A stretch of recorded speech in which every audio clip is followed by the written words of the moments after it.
Всем привет, меня зовут Вика. Давайте посмотрим новый расклад Таро для мужчин. Обрела ли она счастье?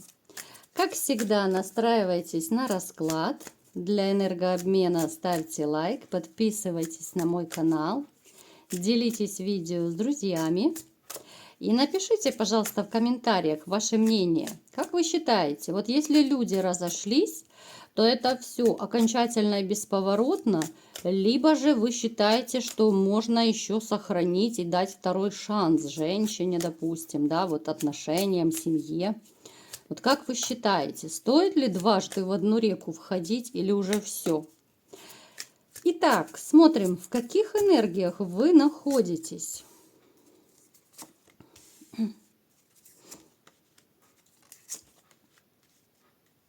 Вы знаете, у вас сейчас какое-то вот двоякое состояние. С одной стороны, вам плохо и одиноко. Вот есть ощущение того, что, ну, как бы вы один против всего мира. Вот состояние одиночества, потому что я не вижу у вас личной жизни сейчас таких вот отношений постоянных абсолютно. Одноразовые связи я не беру во внимание. Мои подписчики об этом уже знают, кто меня регулярно смотрит. С одной стороны, у вас такое тотальное состояние одиночества, какой-то вот ненужности, да, вот есть, периодически могут накрывать и такие мысли негативные, что все-таки один, никому не нужен, как жить дальше, будет ли вообще женщина, как в старость входить и так далее. С другой стороны, у вас есть все-таки безумная вера, что вот-вот вы ее встретите. Вот есть такая вера, что все-таки, несмотря ни на что, вы дождетесь. Вот и на вашей улице перевернется грузовик с пряниками, да, вот вы тоже будете счастливы. То есть такое вот двоякая ситуация. И в то же время, я вам скажу, ну это вообще, конечно, дилемма, я не знаю, это уже тройная даже такая ситуация, что все равно, как бы ни было, вот вы вроде бы и вперед смотрите, да, с надеждой вперед, но в то же время отголоски прошлого вам не дают покоя. Это может проигрываться и то, что вы не можете выбросить из сердца бывшую. Это может быть, что вы очень сильно скучаете. Вы внутри понимаете, вот в душе, в сердце, вы понимаете, что вы все еще ее любите, несмотря на то, что она, допустим, там вас обидела, предала и так далее. Вот все равно, понимаете, как бы одна частичка вас смотрит на будущее, а вторая частичка в прошлое. Понимаете, вот на разрыв, вот у вас такое вот раздвоение происходит. И плюс ко всему, из-за всего этого, тотальное состояние одиночества. Да, у вас есть и друзья, приятели, вы можете себе найти занятия по душе, вы можете себя отвлечь. Но периодически вас накрывает. И накрывает так, что кто-то уходит в какие-то вот эти все рюмки рюмки чая, как я их называю, да, вы понимаете, о чем я говорю, чтобы просто как-то забыться, отвлечься от грустных мыслей, расслабиться. Кто-то начинает с друзьями там просто посиделки устраивать просто для того, чтобы отвлечься, чтобы не накрывало вот это состояние одиночества. Плюс я не могу сказать, что у вас вот есть какие-то особо финансовые проблемы. Нет, вот у вас единственная проблема – это состояние глубочайшего одиночества. Острая нехватка любви. Вот мой любимый диагноз, который я уже неоднократно вам ставила. Далее. Так.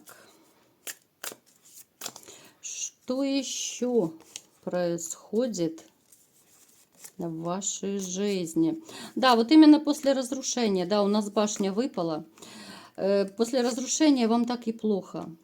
Это состояние у вас еще продлится какой-то период. Потому что, ну, так быстро оно не проходит. И снова вы выпали императором, да, вот сильный мужчина, которого просто вот убили наповал. Вот женщина своим поступком, своими вот этими какими-то колкостями, гадостями, вообще разрушение ваших отношений, вашей семьи, вот они просто этого сильного мужчину, сильного императора просто сразили наповал. Поэтому вам нужно будет еще какое-то время когда вы отойдете от этого всего. А особенно это касается тех, ну, кто относительно недавно разошелся, у кого еще раны кровоточат, еще до сих пор есть осадок, вот такой осадок очень сильный и острый. Потому что после разрыва острый период, ну, длится какое-то время. У всех это по-разному. Кто-то быстрее отходит от этого всего, у кого-то более затяжной период горечи, печали, такое, да, вот депрессивное состояние. Но на самом деле, знаете, вот, ну вот честно, то, что вижу, говорю, вот есть среди вас такие, которые, ну, готовы помчаться назад. Вот несмотря ни на что, напишите мне в комментариях, есть такое или нет. Вот однозначно из вас есть люди, вот то, что я вижу, да, люди, которые, вот если бы бывшая вот пальчиком поманила, либо же пришла и покаялась, извинилась и предложила помириться, однозначно вы бы рванули к ней на всех парах и забыли все, что было сделано и сказано. Вот 100% есть такие из вас. Напишите в комментариях, кто готов вот рвануть к ней или нет. Я даже, кстати, вот вспоминаю даже по вашим комментариям, многие мне пишут, что да, есть такой момент, что вы все равно не можете жить без нее, вы готовы все забыть, простить. Но единственное, что, ребят, вот кто готов рвануть назад, я вам могу как психолог однозначно сказать, что человек, который предал один раз, предаст дважды, трижды, четырежды и так далее. Человек не меняется. Вот я уже об этом говорила, но говорю для новых своих зрителей, для новых подписчиков, что те, кто хочет вернуться в прежние отношения, вы возвращаетесь не в начало отношений, вы возвращаетесь в ту точку, из которой вы разошлись. Никогда человек не забудет то, что произошло. Да, можно стараться забывать, но это не забудется однозначно. Можно сойтись, и, ну да, и вы, и женщина, вы будете какой-то период играть роли любви, да, что все хорошо, да, но все равно это через время все станет на круги своя, все это вернется. Понимаете? И вы снова начнете те же скандалы, те же претензии, те же измены даже могут начаться. Понимаете? Потому что ну, человек не меняется. Да, она может вас вернуть, но ради той жизни, которую вы ей давали, ради денег, подарков и так далее. Но вы знаете, это, я не знаю, 0,01%, что ну, не вернется, а что отношения реально наладятся.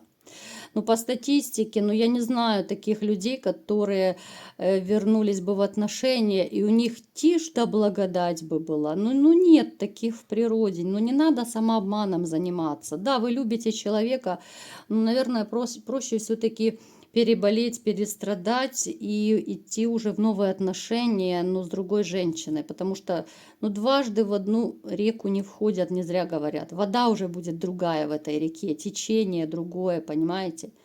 Разбитую чашку можно склеить, но она уже будет не такая красивая.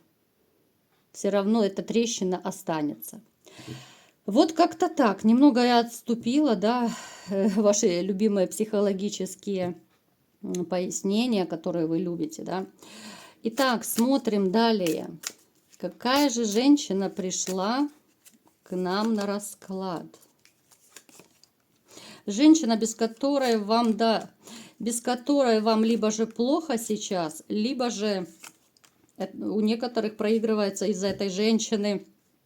У вас реально зима в душе и гололед началась. Вам безумно плохо было после того, что она сделала. Вот вы знаете, после этой женщины вы были как раненый зверь. Вот точная формулировка, вот как раненый зверь, да, какой-то период. А кто-то и сейчас в нем пребывает. Эта женщина живет, ну, несерьезно, это я так очень легко сказала. Она, ну, она такая рисковая, она не думает о последствиях. Она может сделать какой-то поступок и не подумать, что она кого-то обидела, кого-то ранила, да, кого-то, может быть, предала даже. Вот ради своих интересов она пойдет на все, и она не будет ни с кем и ни с чем считаться. Эта женщина очень любит денежных мужчин. Вы ее очень сильно любили. Но я понимаю, что это бывшая пришла к нам на расклад, да? Да, с ней вы, скорее всего, расстались, да? Либо вы ушли, она ушла. То есть это расставание однозначное. Кардинальные перемены с ней произошли. Давайте-ка посмотрим, как же она живет. Обрела ли она счастье без вас или же нет? Так, она вот всю жизнь привыкла чувствовать себя такой вот императрицей, королевишной.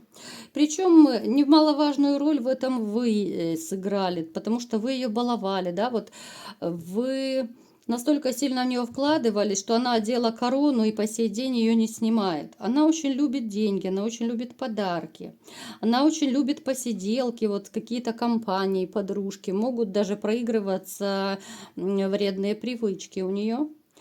Она ищет мужчин всегда статусных. Да, у нее периодически бывают мужчины, которых она имеет на деньги, которые, ну, пока они ее не раскусят, они с ней зажигают, да, вот в отношениях пребывают, но это, как правило, недолгие отношения.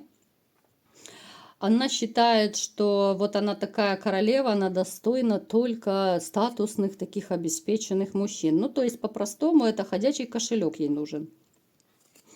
Вот она настолько вот любит, когда мужчина, знаете, такой вот уверенный в себе, когда мужчина может, вот она попросила там какую-то сумму, он с легкостью отдал ей эту сумму, да, или с легкостью купил то, что она захотела. Вот она обычно охотится только за такими. Так, давайте-ка посмотрим, что сейчас, вот именно на сегодня. Что у нее в личной жизни вообще по мужчинам и счастлива ли она? Нет, вот сейчас у нее состояние одиночества. Да, у нее есть такие вот ребята, как так их назовем, которые, ну, для здоровья, так скажем, да, вот скачет она по жезлам. Но постоянных отношений я не вижу. Да, рассказывать там сказки можно все что угодно. Просто для того, чтобы возвыситься в ваших глазах. Нету абсолютно у нее счастья после вас. Она абсолютно не добилась то, чего хотела. Она не получила ни статусного мужчину. Я имею в виду вот для семьи, для стабильных отношений. То, что периодически у нее там бывает, денежные кошельки, ну, это все быстро проходит. Они ее быстро раскусывают и понимают, чем она дышит. У нее сейчас состояние, знаете, вот внутреннее, состояние очень сильное одиночества. Вот настолько вот, что обычно вот женщины в такие периоды просто ночами плачут в подушку. Но, естественно, никому об этом не рассказывают. Она поняла, что она прокололась. Она поняла, что она, ну, поступила совершенно неправильно и с вами, и вообще по жизни. Она сейчас вот, ну, такую своего рода делает работу над ошибками, понимает, что пошла не в ту сторону и не с теми людьми. Вот абсолютное состояние, вот она как будто вот ходит по кругу, да, и одна. Она одна и никому не нужна, хотя ей, да, ей хочется любви. Она вот понимает, да, вот что она вас потеряла, и очень не хватает, кстати, вашей любви. У нее своего рода ностальгия. Она понимает, что вот именно с вами она жила с уверенностью в завтрашнем дне. Она прекрасно понимает, что вы готовы были горы свернуть ради нее. Сейчас у нее этого нету. И вот знаете, у нее такой период кусания локтей. Ну, я думаю, локти вкусные, она оценила, да, вкус своих локтей. Но она также понимает, что уже назад вас не вернет. Не вернет, потому что было много чего сказано и сделано нехорошего в ваш адрес. Она понимает также, что она особо не нужна другим мужчинам. Ну, разве что так, поиметь, да, поматросить и бросить. Поэтому вот она, с одной стороны, ностальгирует за теми периодами, которые были проведены с вами, а с другой стороны, она кусает себе локти. Она прекрасно понимает, что она себя неправильно вела. Хотя, кстати, вот у нее есть некоторые претензии и к вам. Вот у нее есть претензии, что что-то вы в отношениях делали не так, и потому она как бы пошла во все тяжкие. Есть у нее свои претензии. Но, тем не менее, вот состояние такое, знаете, вот разбитости какой-то, состояние одиночества, ненужности у нее присутствует. Поэтому я считаю, ну, такие люди за что боролись, на то и напоролись. Всегда бумеранг будет. Я это неоднократно также говорила. Всегда бумеранг будет человеку за все его негативные поступки. Некоторые вот живут играючи, что хотят, то и делают, никогда не думают о последствиях. Но потом получают обраточку, и обраточку бывает, что в троекратном размере. Вот в таком роде и она получила вот состояние ненужности, какой-то отрешенности. Я не вижу у нее особого желания даже вот тусить там с подружками или еще где-то, да, вот вообще апатия какая-то полная. Но, естественно, она вам об этом не скажет, потому что она держит марку, она всегда должна быть на высоте, она самая счастливая, и все у нее хорошо. Естественно, она так и будет вам рассказывать. Вот такой был расклад. Кому понравился, ставьте лайк, подписывайтесь на мой канал, делитесь видео с друзьями. И всем пока!